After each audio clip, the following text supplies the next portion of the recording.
Bom dia, boa tarde, boa noite, meus irmãos. Aqui é seu irmão Alisson Tonassi, mais uma vez, para trazer aqui o livro dos médiuns para umbandistas. Estamos aqui no capítulo de manifestações inteligentes. Hoje, manifestações inteligentes é uma explicação bem rápida, né? Onde vamos entender os fenômenos espirituais que são manifestos, né? Porque a gente divide os fenômenos espirituais em manifestações físicas e manifestações inteligentes. Qual a diferença, né? De uma manifestação física para uma manifestação inteligente? A manifestação física, ela ocorre simplesmente por fenômenos físicos de maneira que não necessariamente vão corresponder com uma resposta inteligente, tá? Então, por exemplo, existem manifestações físicas, por exemplo, pedras, barulhos como pedras, barulhos, flashes, tá? Isso é uma manifestação física. Uma manifestação inteligente é assim, ela pode ser uma manifestação física, mas coordenada de maneira inteligente por uma mente que está atrás daquilo. Ou seja, se eu vejo só um flash, é uma coisa. Agora, se o flash me responde, uma piscada sim, duas piscadas é não, e o flash responde, aí é uma manifestação inteligente, tá? Então, existe uma máxima dentro do espiritismo que a gente sempre fala o seguinte: os fenômenos espirituais sempre têm uma regrinha.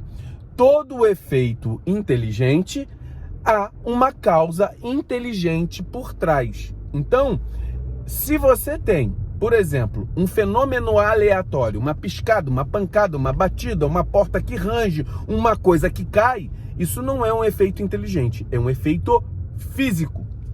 Agora, uma porta que dá uma pancada de maneira a responder intencionalmente, você está aí, bum! Para mostrar que há alguém ali, isso é um efeito inteligente. Não necessariamente o efeito inteligente está ligado a uma intelectualidade abrangente ou um ser altamente sábio. Quando nós dissemos que é efeito inteligente, porque há alguém com capacidade de responder a isso. Mas não necessariamente essa pessoa, esse ser espiritual, é um ser inteligente de fato. Podem ter espíritos com limitações intelectuais ali. Mas mesmo assim, nós consideramos como uma manifestação inteligente. Como é que Kardec fez isso? Como é que Kardec dividiu isso? Kardec começou a dividir isso assim. Primeiramente, ele começou a frequentar sessões que manifestavam efeitos físicos, né? Mesas que giravam. Ele começou a observar que essas mesas, elas não só giravam, como elas respondiam algumas perguntas. Ou seja, com uma batida da mesa, respondia sim, com duas não, e assim sucessivamente. Depois, Kardec começou a observar que não necessariamente poderia ser a mesa. Ele pegou isso e começou a pegar caixa de papelão, umas cestinhas e botava um lápis. E aí começou a escrever. Primeiro era a pancada, depois a mesa. Existiam pancadas que faziam até efeito sonoro, por exemplo, de cavalaria, né? Como se fosse casco de cavalo, marchas, batida de rufar de tambores. Depois, ele começou a usar, e aí, por exemplo, se fazia meio que aqueles negócio de Ouija, né? Que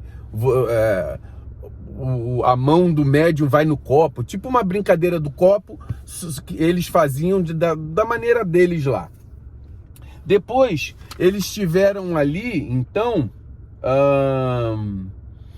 as respostas por pancadas, eu já falei, e depois eles começaram a botar em caixa de papelão, cestas. E aí, nas respostas, começava a entender que os espíritos que estavam ali tinham espíritos inteligentes, tinham espíritos que respondiam coisas diferentes do médium. Ele falou, se aquilo fosse da cabeça do médium, pô, por que então responderia de maneira diferente, né?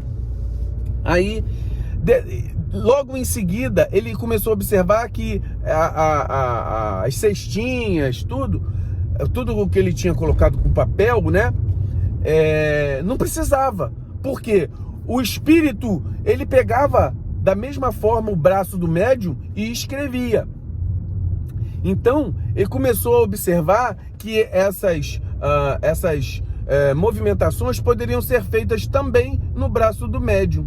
E aí começou a ter essa questão de fenômenos de psicografia.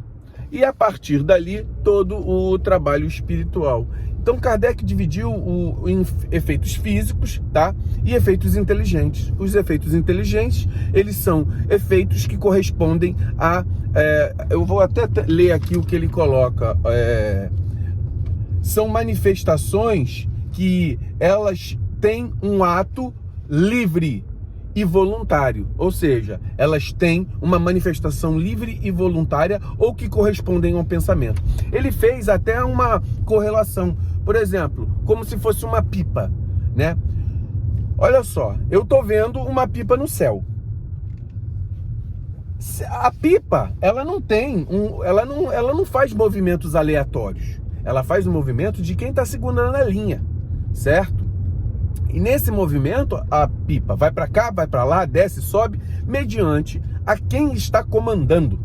Então, ele considera os fenômenos inteligentes uma reprodução que serviu como fenômenos para mostrar às pessoas que estudavam que haviam espíritos ali.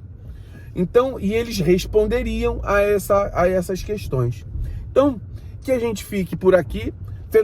Fenômenos inteligentes são essas respostas voluntárias e de maneira coordenada para que o espírito se manifeste, certo? E efeitos físicos são aqueles que de maneira aleatória. Fiquemos com muito axé.